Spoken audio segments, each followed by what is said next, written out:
तो ये देखो त्रिघात बहुपद मतलब जिसकी घातांक 3 हो, इससे बहुत सारे उदाहरण हो सकते हैं। मैं आपको कुछ उदाहरण बताता हूँ। एक तो यही है, एक्स पे घात 3 plus b x square plus c x plus d. ठीक है, और चाहो तो ये लो 2x पे घात 3 प्लस 5x वर्ग माइनस 6x प्लस x, और चाहो तो x पे घात 3 माइनस 1, है ना, तो ऐसे लगा दो। फिर कहो तो लो ये हो गया x पे घात 3। ये बहुत सारे उदाहरण हो सकते हैं, मैंने तो 4 ही बताया आपको। फिर उसके बाद बात करते हैं अपन रैखिक बहुपद। रैखिक बहुपद मतलब जिसकी घातांक कितनी हो, 1 हो। तो जैसे रैखिक बहुपद ax प्लस बी हो गया, यहाँ पे और बोलो तो ये हो गया 3x प्लस 5 हो गया, है ना, और बोलो तो लो वर्गमूल 5x प्लस 2/3 हो गया, और बोलो तो लो ये हो गया x हो गया केवल, है ना, 3x हो गया। ये सब 1 2 3 4 5 ये सब रैखिक बहुपद के उदाहरण है। उसके बाद अचर बहुपद। अचर बहुपद में जिसकी घातांक जिसपे चर की घातांक 0 हो, तो ये रहा, देखो ऐसे भी लिख दो, 1 लिख दो, इसमें x की घात 0 है तो अपन x अपन लिखते हैं नहीं यहाँ पे, लो वर्गमूल 3x। अब चाहे इसको ऐसे लिख दो या ऐसे लिख दो, तो सब माइनस भी हो सकता है, ये कोई दिक्कत नहीं। यहाँ पे 2/3 लो, ये कितने सारे बता दिए मैंने, ठीक है ना। बस इसमें केवल 0 मत लेना है, क्योंकि 0 से अपना नाम बदल जाएगा इसका, ठीक है। अब अगला प्रश्न देखते हैं अपन। ये अपने को दिया यहाँ पे, प्रतिस्थापन विधि द्वारा निम्न रैखिक समीकरण युग्म को हल करो। तो मैं कर रहा हूँ। देखो ये अपने को 2 समीकरण दिए हैं और 2 चर में ये रैखिक समीकरण है, ठीक है। तो प्रतिस्थापन विधि से अपने को करना है हल। तो अब आपको मालूम होना चाहिए कि 2 चर वाले समीकरणों को, रैखिक समीकरणों को कौन कौन सी विधियां हल करने की, विलोपन विधि, प्रतिस्थापन विधि, बज्रगुणन विधि और ग्राफ विधि। और भी विधियां हो सकती है, अभी अपने को कितनी मालूम है। तो इसमें बज्रगुणन विधि तो हटा दी है, ठीक है, और ये अपने को प्रतिस्थापन विधि से हल करना है। तो अब अपने को मालूम होना चाहिए अपने क्या करते हैं। इसमें अपन x या y का मान निकालते हैं किसी एक समीकरण से जिसमें सुविधा हो। तो हमको इसमें सुविधा है, तो इसको मैं डाल रहा हूँ नंबर 1, ठीक है, और इस समीकरण से मैं इस 2y को उधर ले जाता हूँ, ये समीकरण नंबर 2। तो यहाँ से समीकरण 2 से x बराबर लिखा 3 माइनस 2y, ये हो गया समीकरण नंबर 3। अब ये जो हमने x का मान समीकरण 2 से निकाला था, ये हम 1 में रख देंगे। तो यहाँ पे लिख देता हूँ, x का मान समीकरण 1 में प्रतिस्थापित करने पर ये रहा। तो यहां रखेंगे इसके स्थान पे।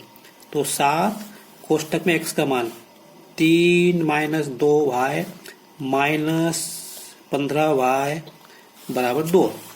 तो गुणा कर दो, 7 के 21 माइनस 14y माइनस 15y बराबर 2।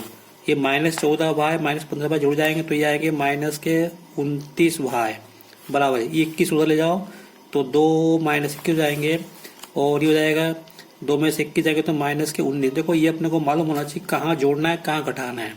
अब जबरदस्ती तुम चाहे जाए जोड़ दो घटा दो तो उत्तर नहीं आएगा ना अपना, माइनस से माइनस कर दो तो y बराबर है 19/29। इस प्रश्न में आप देखो ये संख्या कट नहीं रही है, ठीक है, तो ये ऐसी रहेंगे। अब y का मान आ गया, अब हमको x का मान निकालना है। तो ये y का मान किसी भी समीकरण में रख दो, चाहे 1 में रखो, चाहे 2 में रखो, चाहे 3 में। तो हम 3 में रखेंगे, यहाँ पे रखेंगे 19/29। तो यहाँ पे रहते अपन, तो x बराबर 3 माइनस 2 गुणा y का मान 19/29। अब देखो 2 से 29 नहीं कट रहे हैं, तो 3 माइनस 19 दूनी 38/29। इसको हल करेंगे तो लघुत्तम आएगा 29। यहाँ पे आएंगे 3 नंबर 70, इसके साथ से 2, 6 2 8 माइनस 38, और इसको अपन हल करेंगे तो ये आएगा 17 में से 8 के तो 5, और 7 में से 3 के तो 4/29। सॉरी 17 में से 8 जाएंगे 9 बचेंगे यहाँ पे। तो ये अपना उत्तर हो गया अपना x का मान 49 ये अपना है फाइनली x का मान 49/29 और y का मान हो गया 19/29। ये हमारे मान हो गए। अब अगला सवाल देखो बच्चों, ये पूर्ण वर्ग भी थोड़ी कठिन है, फिर भी मैं आपको बताता हूँ। तो देखो सबसे पहले क्या करो, यहाँ पे जो x वर्ग का गुणांक है अभी 2 है, तो इसको 2 हटाओ, मतलब x वर्ग के गुणांक में क्या होना चाहिए, 1 होना चाहिए। तो ये हो जाएगा, तो तीनों पदों में 2 का भाग दे दो, तो x वर्ग माइनस 5/2x और प्लस 3/2। अब क्या करो, यहाँ पे इसके अंदर, यहाँ पे ऊपर नीचे इसमें 2 का गुणा कर दो और 2 का भाग दे दो। एक काम करो, फिर देखो x वर्ग माइनस 2 गुणा 5/4, 2 दूनी 4x। अब ये जो 5/4 आपको दिख रहा है इसको छोड़ देना है, 5/4 छोड़ दिख रहा है, इसका वर्ग,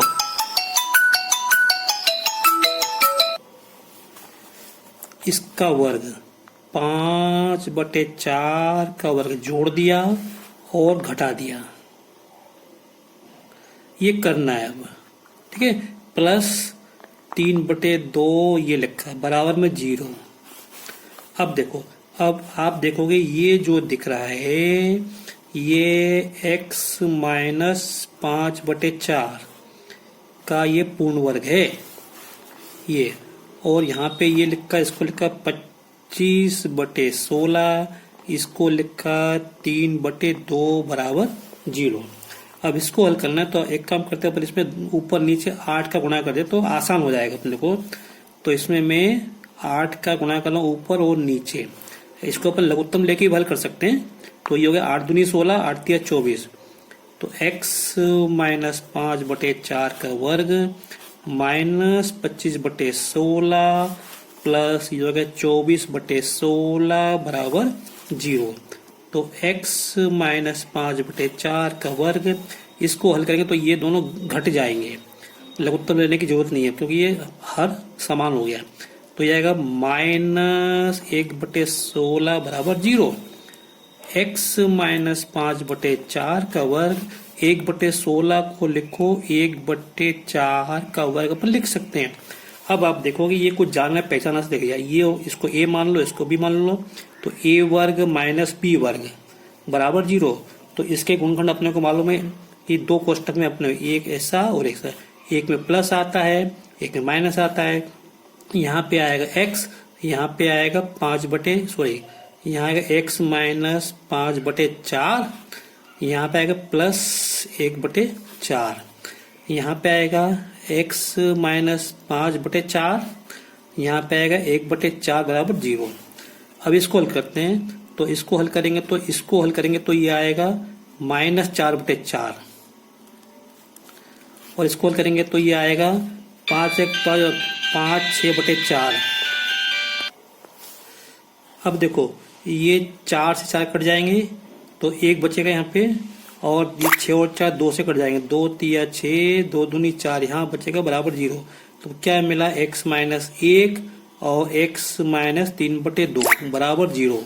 तो यहाँ से अपने को क्या मिलेगा, अपने को मालूम इसके बाद क्या होता है, यहाँ से x का मान मिलेगा 1, यहाँ से मिलेगा x का मान 3/2। तो ये हमने हल कर दिए, हमको x का मान ही निकालना था। अब इसको हम किसी भी विधि से कर दे तो भी हमारा यही मान आता है, ठीक है। आशा करता हूँ आपको ये सवाल थोड़ा कठिन रहता है, आपको समझ में आ गया होगा। देखो बच्चों, अगला प्रश्न है 31वां, बहुत आसान है। ये लिखा, ये अपने को श्रेणियां दी हैं, है ना। अब मालूम नहीं समांतर श्रेणी है या नहीं। इसमें ये पूछा है कि इसमें ये कौन कौन सी, ये जो अपने को दिए अनुक्रम, ये कौन कौन सी समांतर श्रेणी है या नहीं। फिर आगे लिखा है उसके हमको अगले 2 पद भी लिखना है। तो देखो, अगर ये समांतर श्रेणी होगी तो ये अगले पद में से पहला पद घटाओ, इसमें से घटाओ, दूसरे में से पहला, तीसरे में से दूसरा और चौथे में से तीसरा पद घटाओ, तो ये अंतर बराबर आना चाहिए। अगर बराबर आएगा तो हम कह देंगे ये समांतर श्रेणी में है, अन्यथा नहीं है। तो अपन देखते हैं, देखने से दिख रहा है। देखो 10 में से 4 गए 6, 16 में से 10 गए 6, 22 में 16 गए 6, तो हर एक में 6 का अंतर आ रहा है, तो ये समांतर श्रेणी है। देखो यहाँ पे अब -1 में से 1 घटाएंगे तो अंतर कितना आएगा, -2 आएगा। -3 में से -1 घटाओगे तो -2 आएगा। -3 में से -5 घटाओगे तो -2 आएगा। तो ये भी समांतर श्रेणी में है। फिर देखो यहाँ पे 2 -2 2 -2, तो 2 में से -2 घटाएंगे तो 4 आएगा, ठीक है। और -2 में से 2 घटाएंगे तो माइनस के 4 आएंगे। फिर 2 में से -2 घटाएंगे तो प्लस के 4। तो इसके अंदर पहले अंतर कितना आ रहा है, 4 आ रहा है, फिर -4 आ रहा है। तो अंतर बराबर नहीं है, इसलिए समांतर श्रेणी में नहीं है। फिर अपन इसकी बात करें, यहाँ पे ये पहला पद 1, दूसरा पद 1, तीसरा पद 1 में से 1 गया 0, 1 में से 1 गया 0, ठीक है। फिर 2 में से 1 गया तो 1, 2 में से 2 गए तो 0, 2 में से 2 गए 0, फिर 3 में से, तो यहाँ पे इन सब में अंतर समान नहीं है। तो इसलिए ये पद समांतर श्रेणी में नहीं है। अब जो समांतर श्रेणी में है उसके अपने अगले पद लिखना है। तो ये दोनों समांतर श्रेणी में है। तो इसका अगला पद क्या हो, कितने का अंतर इसमें, 4 और 6 10 से 16, 16 6 22, 22 से 28, 28 से 34। इसमें 1 -1 है ना, ये इसमें कितने का अंतर है, इसमें -2 का अंतर है ना। तो ये आएगा -1 -3 -5 -7 -9 आएगा। इसमें अपना को बताना नहीं है। देखो फिर भी मैं करके बता देता हूँ। देखो घटाओ, 10 में से 4 घटाओ तो क्या आएगा, 6 आएंगे। 16 में से 10 घटाओ तो 6 आएंगे। और 22 में 6 घटाओ तो ये अंतर समान आ रहा है ना। तो इसका मतलब ये समांतर श्रेणी है, ये समांतर श्रेणी। इसको इंग्लिश में अपन एपी बोलते हैं, अरिथमेटिक प्रोग्रेशन। तो थोड़े से में बहुत समझना। फिर यहाँ पे देखो -1 में से 1 घटाओगे तो -2 आएंगे। -3 में से -1 घटाएंगे तो भी -2 आएंगे। -5 में -3 घटाओगे तो भी -2 आएंगे। तो इसलिए ये पद समांतर श्रेणी में है, ये पद समांतर श्रेणी में है, ठीक है। अब अगले पद क्या होगा, यहाँ पे देखो -1 -3 -5 -7 और -7 और ये -9। यहाँ पे भी 2 पद लिखता हूँ, 22 से 28 और 6 34। ये 2 पद लिख दिए मैंने। यहाँ पे 2 पद लिख दिए, -7 -9। फिर अब देखो यहाँ पे 2 में से -2 जाएंगे तो 4 आएंगे। अंतर कितने का आएगा इसमें, 4 का। और -2 में से 2 घटाओगे तो अंतर कितना आएगा, -4। 2 में से -2 घटाओगे तो 4, यहाँ पे फिर घटाओगे तो ये -4। तो यहाँ पे अंतर समान नहीं है। तो ये समांतर श्रेणी